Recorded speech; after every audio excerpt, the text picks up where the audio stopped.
Bom, gente, nessa aula que a gente vai começar a usar a ideia de classes, né, que a gente viu no vídeo anterior. Só que um parênteses que eu esqueci de falar nos vídeos anteriores, essa ideia de classes também são chamados de conjuntos irredutíveis. Eu acho que esse também é o nome que está sendo dado lá no ROS, esses conjuntos. É a mesma coisa. E no final da aula passada eu comentei que as classes recorrentes elas vão ser bastante importantes para o comportamento de longo prazo, né, do meu processo estocástico. E a razão para isso é a versão geral do teorema de Perron-Frobenius. A gente viu umas aulas atrás, uma versão restrita, né, do teorema de Perron-Frobenius.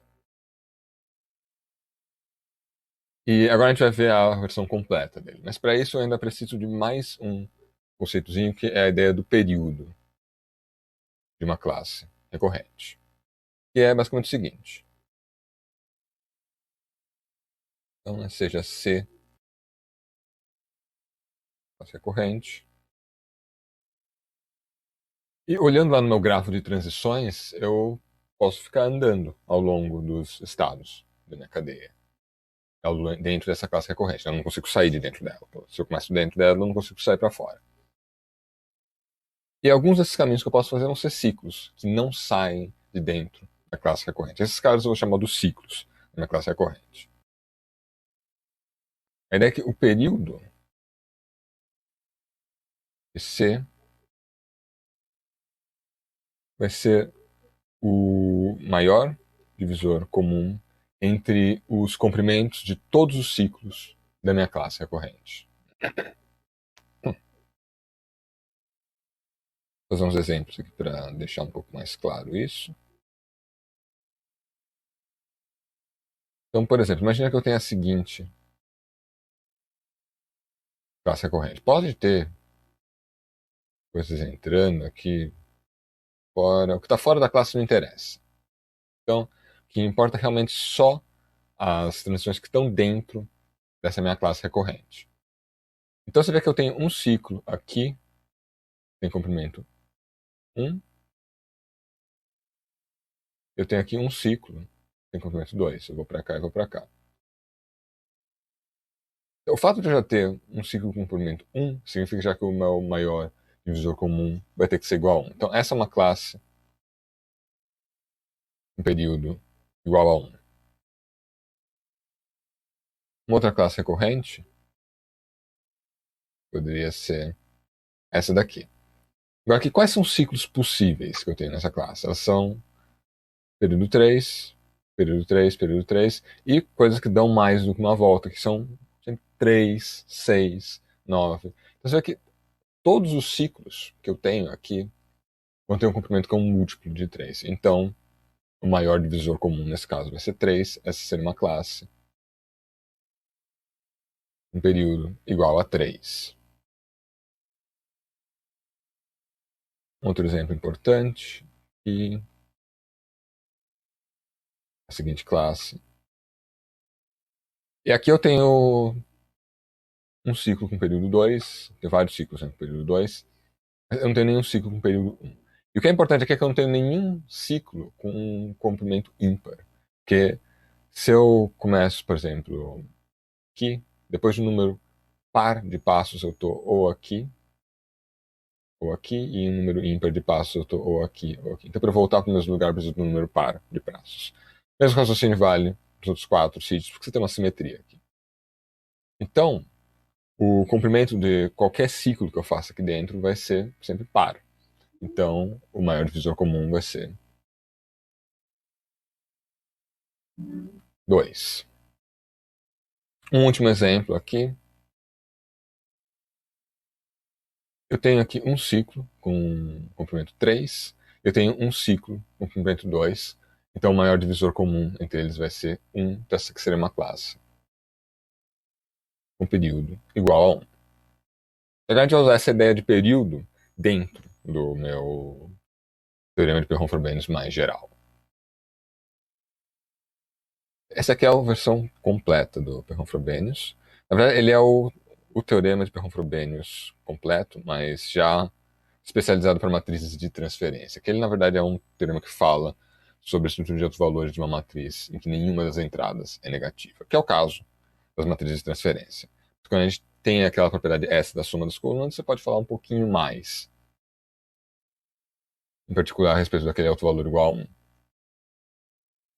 Esse aqui é um Frobenius especializado para cadeias de Markov.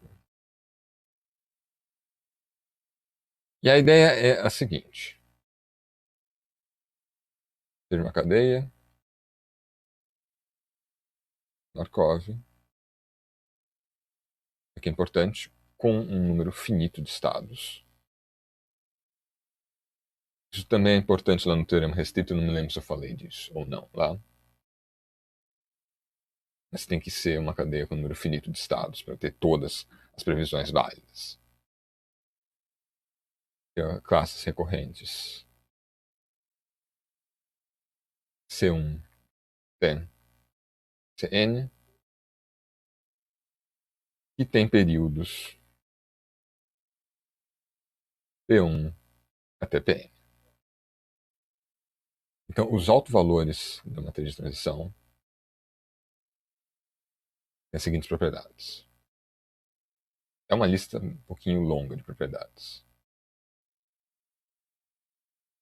E o que eu quero chamar a atenção aqui, o que tem esse termo de diferente do termo restrito, é que eu não estou fazendo aquela minha hipótese que todo mundo consegue acessar, todo mundo, e que eu tenho um sítio que tem uma probabilidade diferente de zero de permanecer no mesmo. Eu estou removendo aquelas duas hipóteses, vamos ver o que isso afeta as previsões do meu teorema. Primeira coisa, cada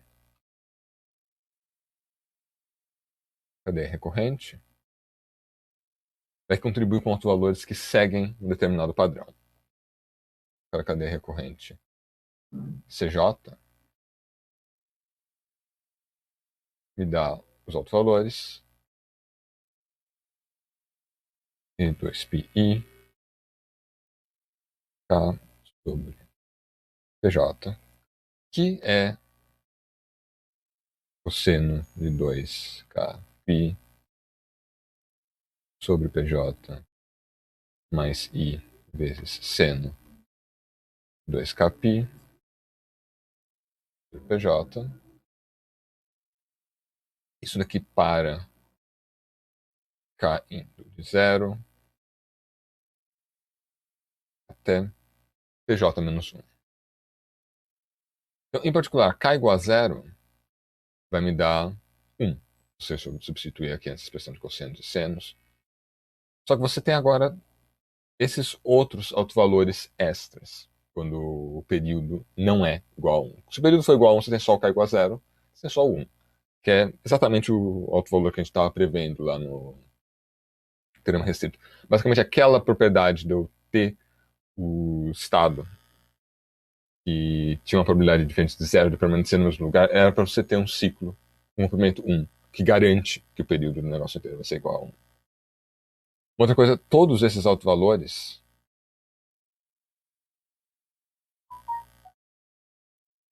vão ter módulo igual a 1, se você fizer o cálculo.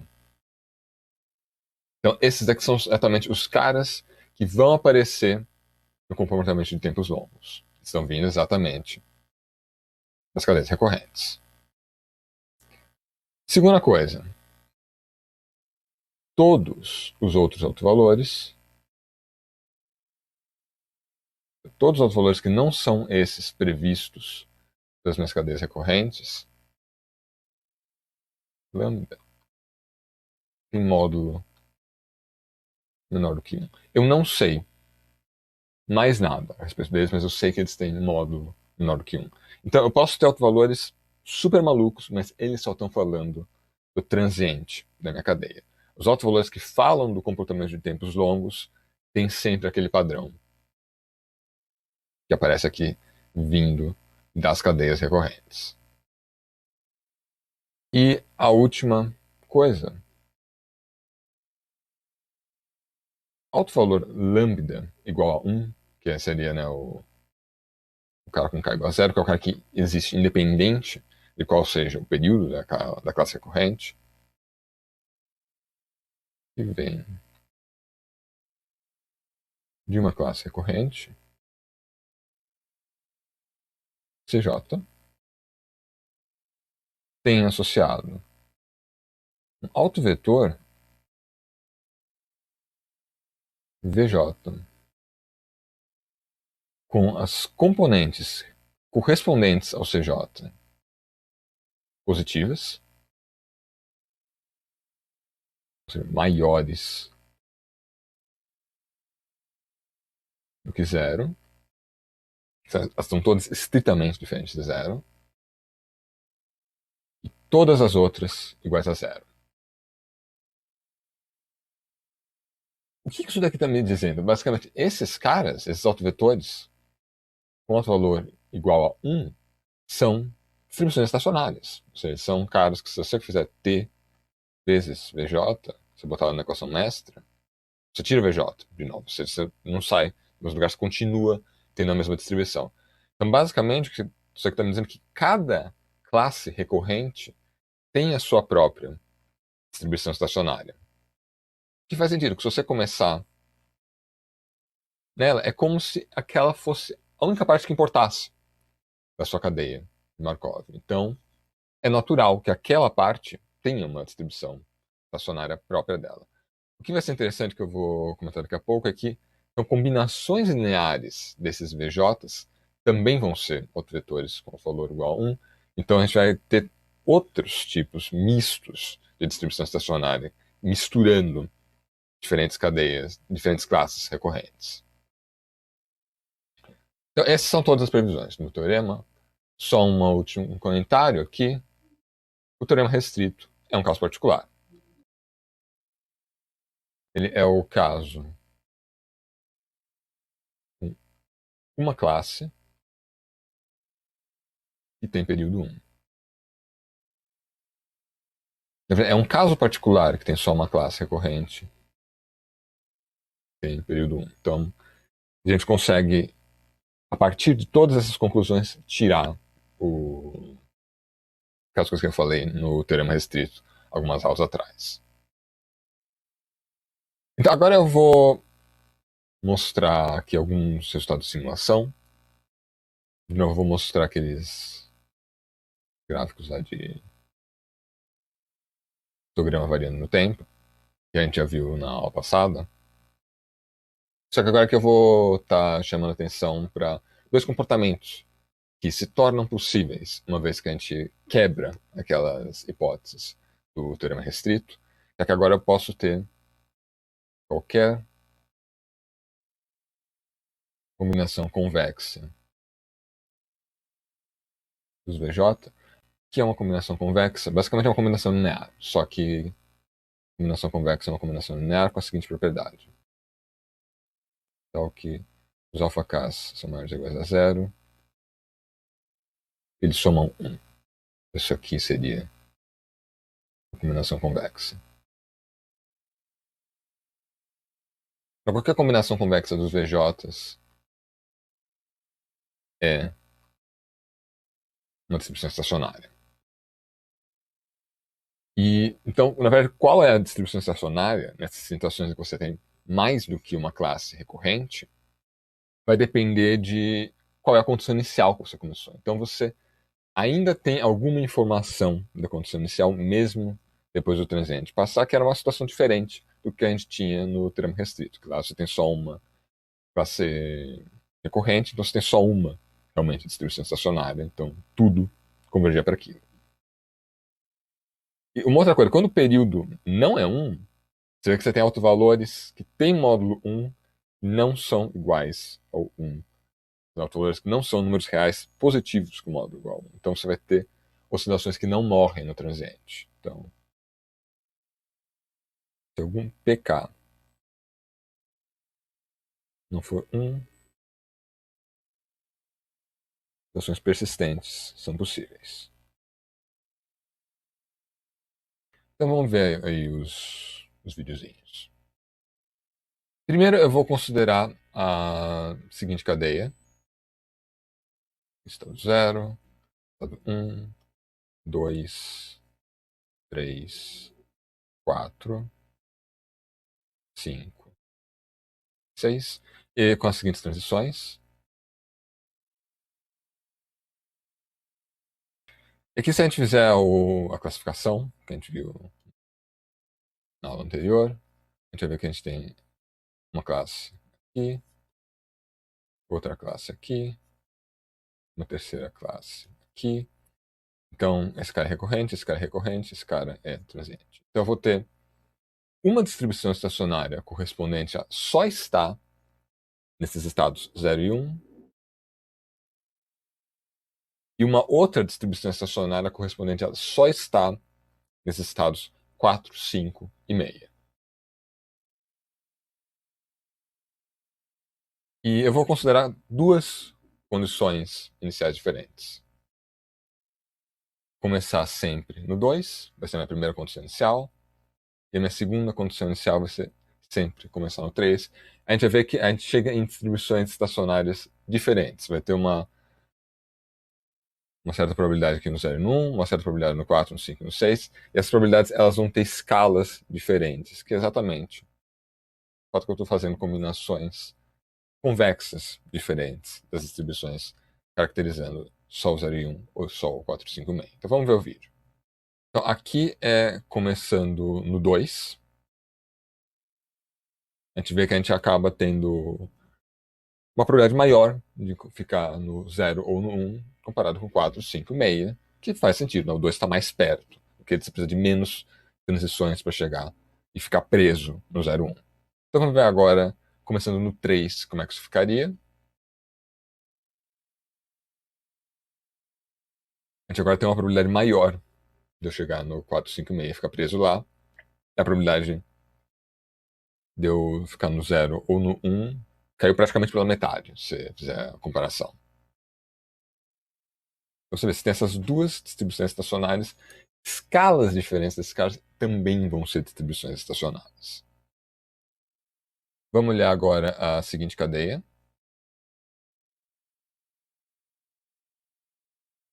5, 6, 7, 8, com as seguintes transições.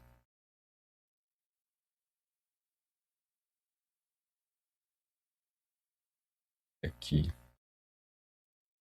todas as transições são meio também.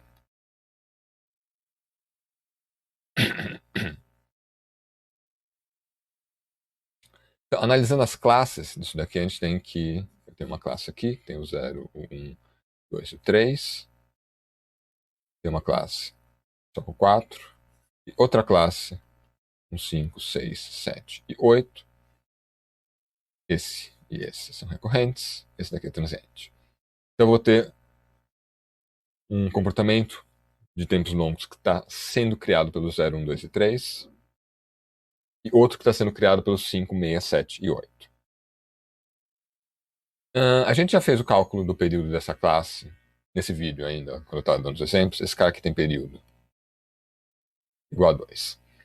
Agora, esse daqui ele vai ter período igual a 3, porque os únicos ciclos que são possíveis são coisas que fazem ou isso ou isso. Cada um desses passos sempre acrescenta 3 no seu comprimento. Então vai ser sempre 3, 6, 9, 12, etc. Tamanho dos ciclos possíveis. Então isso aqui vai acabar no final do dia tendo um período igual a 3. Então o que a gente vai ver na simulação é as probabilidades que vai estar mais à esquerda no gráfico, que estão vindo dessa classe aqui, você vê que elas vão oscilar com um período 3. Passar 3 passos, sempre voltando para o mesmo lugar. E aqui, os casos que vão estar mais à direita no gráfico, vão estar oscilando com o período 2. Eles vão estar basicamente alternando entre duas distribuições. Então vamos ver como é que fica o vídeo. Então você vê aqui, né, na direita, ele fica alternando entre ou no 5 e 7 ou no 6 e 8, então fica alternando entre esses dois pontos, sempre com a mesma probabilidade. E para a classe mais para a esquerda, você fica alternando entre ele tá ou no 3, ou no 0, ou no 1 e no 2, com a mesma probabilidade. Então você fica alternando entre esses três essas três distribuições, essas três possibilidades. Então, está tendo um período 3. Então, você vê que a classe como um todo ela vai voltar para a mesma distribuição só depois de 6 passos, né? Que você precisa dar 2 passos, 2 ciclos, digamos assim, do cara da esquerda, e 3 ciclos do cara da direita para ele voltar exatamente na mesma distribuição. Ou seja, esse período de cada uma das classes reflete de um jeito um pouquinho diferente também no período da cadeia inteira. Mas quando você estiver simulando isso daqui, você vai cair ou em uma cadeia e observar um período 3, ou você vai cair na outra classe recorrente e observar um período 2. Então, na verdade, você não vai estar observando um período 6 na sua simulação, você vai estar observando 3 ou 2, dependendo de onde você for parar. Bom, gente, por esse vídeo é só. No próximo eu vou agora começar a discutir o quão relevantes esses comportamentos extras são, de fato, para modelagem e simulação, o quão robustos eles são e o que eles podem estar dizendo não só sobre o comportamento de tempos longos, mas sobre o transiente. Eles também estão te dizendo alguma coisa sobre o transiente. Isso é interessante.